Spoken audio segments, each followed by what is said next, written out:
Stuffed Snails back again with challenge number 9, Game Changer. Using C&D shellac only, I'll be showing you change I would like to see in one of the world's greatest wonders, the ocean. Every year, 8 million tons of trash, waste, and plastic are dumped into our greatest treasure here on Earth. The ocean provides over half the oxygen needed to survive through plants and photosynthesis.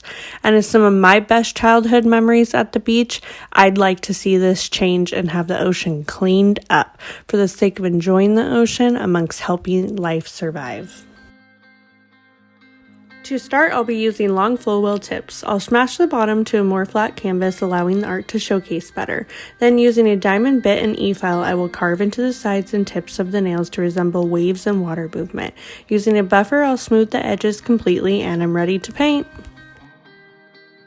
In prelude to the painted art, I wanted to create a stencil on how my tips will be laid out, allowing me to create corals to sit between each tip. I'm using a plastic sheath for easy removal, painting a layer of shellac cream puff and dissolving holes to create a more coral-esque look, using dabs of acetone on my brush. I'll cure and repeat and layer top coat twice using a striper brush to give it some durability. Using Chance Taker Pop-Up Pool Party and blue eyeshadow mixed with clear, I'll ombre in order at the tip of these nails. To create my ocean scene, I'll use shellac colors layered on a palette, mixed and scooped with an ombre brush. Then I'll carefully release the colors using the back of the brush in a swooping motion as to not make the application too thick.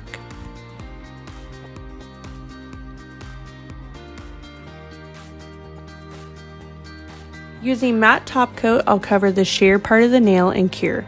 Once the inhibition layer has been cleaned, I will apply small drops of shellac cream puff and blend out using acetone for a water spotted wave look across the tips of all 5 nails. To create the ocean floor, I will use Gala Girl. My first layer will be painted and cured for coverage. The second layer will be used to create texture, applying clear plastic wrap while wet and curing well on top. For added texture, I'll apply another coat on my cured bottom layer and take advantage of C&D's unique polish hybrid formula using a bristle brush to create dimension to mimic sand, repeating this and the plastic wrap till desired look.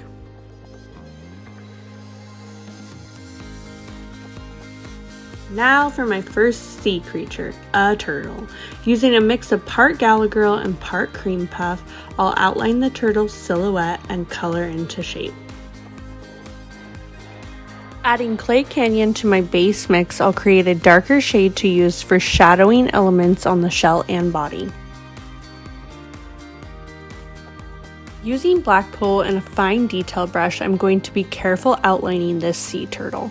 I want to have all the details really show, but too thick of an outline can look more cartoony and take away from the shadowing. After a little more detail in top coat, I added small bits of layered shiny top coat to the shell to really give it a raised, realistic look. Starting my next sea creature really calls for finesse. I'm using cream puff mixed with clear in layers for the base of this jellyfish, and finishing it off with a solid cream puff outline using a fine detailer brush.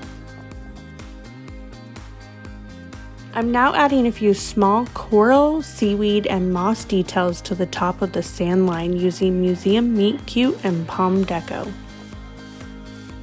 On to our last painted creature. This oceanscape wouldn't be complete without a fish. Using black pull, I'll create its outline and then paint it with Popsicle Picnic. Also using that color mixed with cream puff for the highlight, I will go ahead and finish this fishy off with a few lines painted with black pull.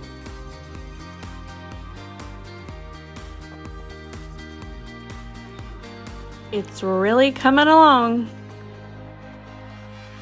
Back to the coral. I'll use shellac to paint it and acetone to blend out any harsh lines. Next, I will layer the top coat and add soapy bubbles to it before curing.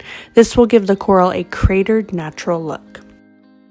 I'll apply the corals to the tips using shellac top coat. Next step is to create all the trash the ocean is polluted with every day. Using shellac, I'll layer the colors until the cans and bottles look complete and top coat twice for durability. Using a plastic sheath is a pro tip for easy removal.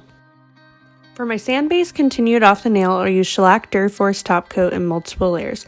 Once cured, I'll paint with Gallagher and use plastic wrap to give it some texture. Using shellac top coat, I will layer and cure a circle shape. Once cured, I will cut around the edge. This folded up will create a sea anemone. Now I will litter my ocean floor to represent the 8 million pieces of plastic and waste dumped into the ocean each day. Because this is game-changing nail art, I wanted to use shellac products any way I could. Using the pearl top coat, I created a half dome on a silicone dropper lid to make the top of a 3D jellyfish.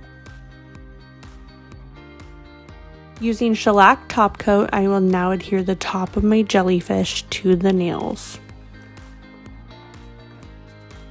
I made the tentacles the same way that I made the trash, and I will now adhere those using shellac top coat too. Using cream puff, I will paint dainty lines on the top of my jellyfish and going down the tentacles. I will then use acetone to blur out the lines so that they aren't too overpowering. Using the top of a dropper and cream puff, I've created some curved shell nail art.